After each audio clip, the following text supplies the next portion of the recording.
Thanks, Yuka. That was delightful. Good. All right. Let's go back here. When I was in high school, I had the opportunity to go to Brandeis University for a summer program, and I heard a poem by a gentleman named Olu Asigan, who went by Olu. It was, "What to you is a name?" That was the first line of the poem. I think the poem was called Names. I don't remember anything else about it except for that line and Olu's name. I don't know Olu to this day, but I remember that the poem was about the significance of having a weird name in the United States. Olu was of Nigerian descent, but he had come to Washington, come to the United States, and he talked about having this experience of having a name that was different. As a tutor here at UQ, I've noticed a lot of times, particularly with the students from Southeast Asia, but a lot of times the students come into my class and I look at the roll call list and they have a name that's difficult for me to pronounce. I usually make a token effort to try, but instead of going by Wen Kai, which is one of the names I have to remember, they go by Ryan. And it always struck me as this interesting experience, this interesting dynamic of students who have been given a name in an attempt to convey something, in an attempt to for their parents to try to associate them with either their hopes and dreams for their child, someone from their past. They've been given this name and it's presented them with challenges in their lives. My culture has hilarious names. This is a very good friend of mine in the United States who was blessed with the name Yedidia Oren Laser Teitelbaum. And in addition, the guy is functioning, he's a Google executive, and the challenges that this name presented for him were great, that he used to go to work and say, "My name is Jed." Until a certain point in time, he realized that actually, people were much more interested in calling him Yedidia. They wanted that challenge. And so now he goes by Yedidia at Google, despite the difficulty in signing his name. I myself have a second name. I have a Hebrew name. It's Yekutiel. It means, alternatively, God has given us what to eat. Comes from the Old Testament. It's in the Book of the Days at the end. While researching, or while looking at the internet for the purpose of this paper, I found out that Yekutiel is not ranked within the top 1,000 names anymore. It's my grandfather's name. My grandfather passed away right before I was born, and his name was Jacob Doppelt. So I have my mother's maiden name, which I call my maiden name. My full name is Jacob Doppelt Kurtzer, and when I was growing up, and I went to a private Jewish day school, we had to use our Hebrew names in class, and I remember the same thing that Yedidia experienced. I was embarrassed about this name. It was weird. And then at a certain point in time, I kind of embraced it.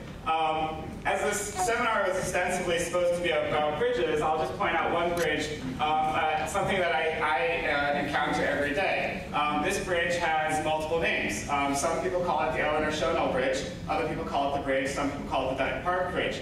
Every day on my way to school, I get to ride down this bridge and go wee. Sometimes when I walk home, I can run my finger across the bars and make it sing a little bit. But what's interesting is that for a lot of people in this neighborhood, the bridge represents this awesome thing, right? This connection of one land space to another, and makes getting to school so much easier for a lot of people. But when I was talking to a guy about it, he told me that actually he thinks the bridge is a terrible idea, because what used to happen was all the students at UQ from Dutton Park would meet on one side of the river, and they would sit and chit-chat for a couple minutes, and then they would take the ferry across. And it was a community effort. It was like this community building enterprise to take the ferry together. And when this bridge was built, all of a sudden people stopped knowing their neighbors. And it challenged my assumptions about this bridge being an awesome thing, because it actually had this negative impact. So in addition to names, we also associate people with titles. So when we give someone the title of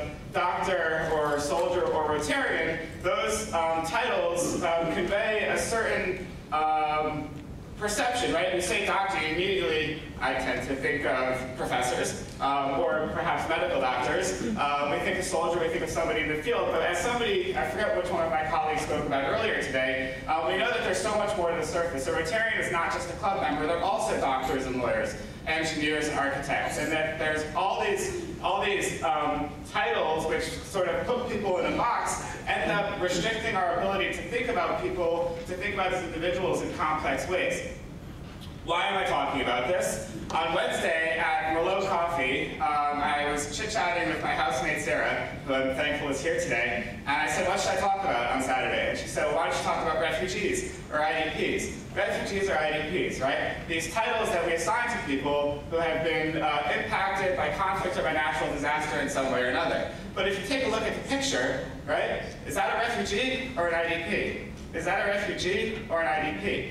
And what we have is a situation where the international community has created these labels and these standards to distinguish between people, all of whom have suffered in some way or another some great trauma, right? And we have these definitions, right? These definitions that are accepted by or created by international agencies, right? A refugee is someone who's crossed an international border. An IDP, on the other hand, has not crossed an international border, right? Well, what difference does it make, right? What difference does it make if you've crossed a line, an imaginary line on the ground? Why should that impact the way that we respond to those kinds of people?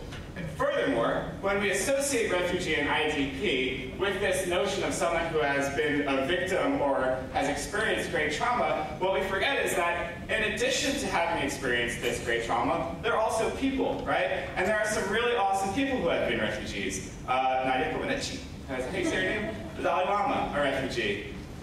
Miss Albright.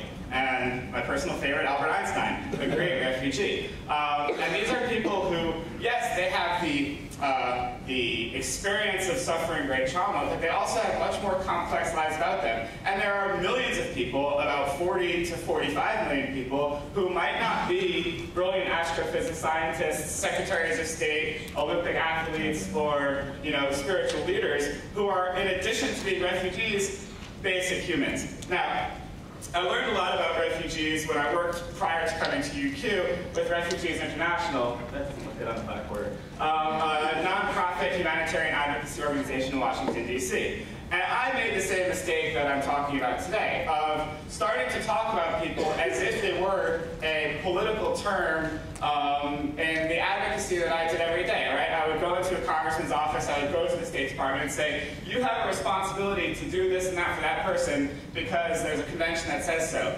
And you start to get away from the basic humanity. My first trip with Refugees International was to the Middle East to learn about Iraqi refugees and to learn about what had happened to them in the context of the sectarian violence that took place in and around mostly Baghdad in 2006 after the Samarra Shrine bombing. My first day on my first trip with Refugees International, we went to the Rumiyah prison, which is located outside of Beirut in Lebanon. We walked through this gate, which I was very happy to find a picture of. And we interviewed an Iraqi refugee in a situation similar to this, but actually much, much less safe for me, because I was actually on the other side of the fence in the room. And what we found was Iraqi refugees, people who had fled their home in Baghdad, they committed no crime for the vast majority of them. They were victims of a sectarian war that broke out. The first person that we met was probably about a 50-year-old man who he was a Christian, an Iraqi Christian, and he owned a liquor store in Baghdad. And when all hell broke loose, he was targeted by bands of thugs in his community and told him to get out of Dodge. And he went to Lebanon because it was one of the only places in the Middle East where refugees could find work. And he got arrested and he was thrown into what is essentially a Turkish prison where he had to share a room with 50 to 60 hardened criminals by virtue of the fact that he was living in Lebanon illegally.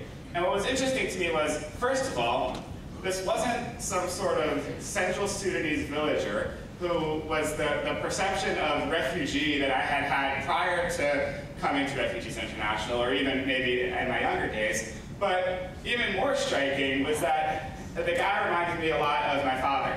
That in addition to not being the stereotypical refugee who went from very basic living conditions to slightly worse but equally basic living conditions, this was someone who was upper middle class in Baghdad who suddenly found himself thrown in jail just because he wanted to help his family. And it really helped orient me into a new way of thinking about not just what a refugee is, but more importantly, the basic humanity of all refugees. So I'll just run you through a little bit of my experience at Refugees International. Prior to going to the Middle East, I went to Lebanon, Syria, and Egypt. I went to Colombia.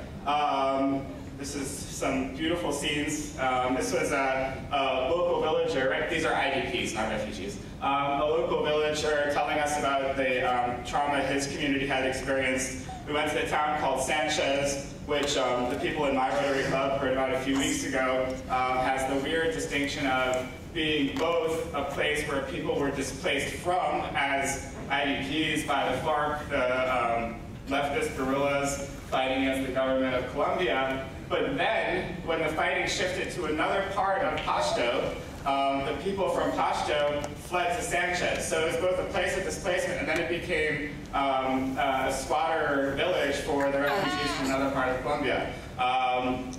And one of the best parts of the day was actually not, like obviously it wasn't interviewing people and getting a horrible trauma, it was witnessing a local soccer game. And it again served to reiterate this point that even people who experience great trauma, even though they have political status of some sort or another, they still want to do the same basic things that we all want to do, right? They want to eat, play, run around, hang out with their friends.